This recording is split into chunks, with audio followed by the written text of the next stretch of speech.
भगवान के कथा की मधुरता और संसार के वस्तुओं की मधुरता, इन दोनों में बहुत अंतर है। क्या अंतर है? हमारे संत लोग कहते हैं कि भगवान के कथा की मधुरता में और संसार के वस्तुओं की मधुरता में यह अंतर है कि संसार की वस्तुएं खुद तो मधुर रहती हैं, लेकिन वह दूसरे को मधुर नहीं बना पाती।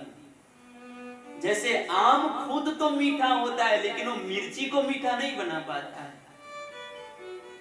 इस संसार में कुछ लोग खुद सुंदर होते हैं, लेकिन वो दूसरे को सुंदर नहीं बना सकते। तो संसार के वस्तुओं की मधुरता ऐसी है कि संसार की वस्तुएं खुद तो मधुर रहती हैं, लेकिन वह दूसरे को मधुर नहीं बना पाती हैं। लेकिन भगवान के कथा के मधुरता की विशेषता ऐसी नहीं है। भगवान के मधुर कथा की विशेषता क्या है? हमारे संत लोग कहते हैं कि देखिए, भगवान की कथा खुद तो मधुर है, लेकिन यह केवल खुद ही मधुर नहीं रहती है।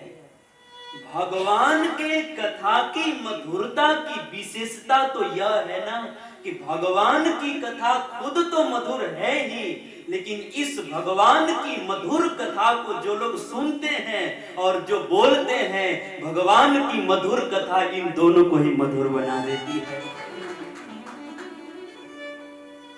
वक्ता और श्रोता इन दोनों को भी मधुर बना देती है। इस बात को हम लोग रामायण के एक प्रसंग से समझ सकते हैं।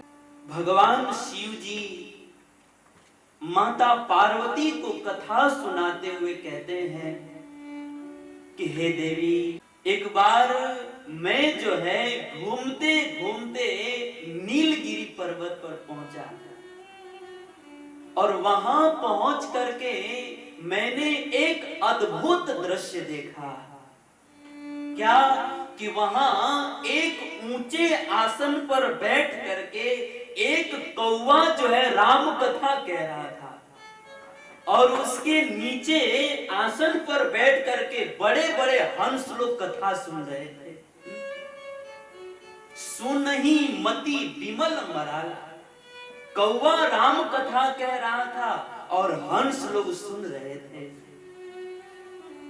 उस समय मां पार्वती ने भगवान शिव जी से पूछा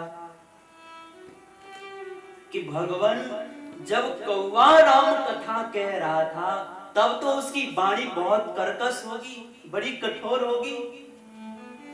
भगवान शिव जी ने कहा कि नहीं नहीं देवी, वह कौवा जो है इतना मधुर बोल रहा था कि उसके मधुर वाणी को सुन करके करोड़ों करोड़ों कोयल भी लज्जित हो जा रहे थे। इतना मधुर बोल रहा था।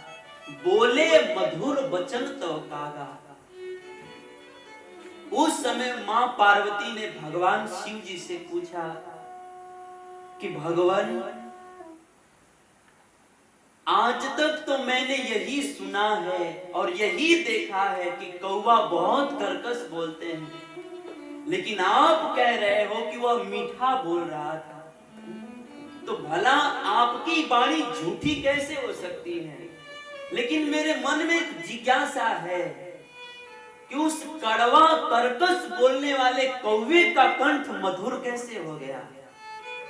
उस समय भगवान शिव जी ने मुस्कुराते हुए कहा कि देवी, हमारे प्रभु राम और कृष्ण के कथा की विशेषता तो यही है ना। हमारे प्रभु राम और कृष्ण की कथा इतनी मधुर है, इतनी मधुर है कि हमारे प्रभु राम और कृष्ण की मधुर कथा जो है ना, कड़वा और कर्कश बोलने वाले कौवे के कंठ को भी मधुर बना देती है। तो हमारे प्रभु के मधुर कथा की विशेषता थी। कहने का भाव यह है, इस प्रसंग से साबित होता है कि भगवान की कथा जो है वास्तव में हमारे जीवन को मधुर बना देती है।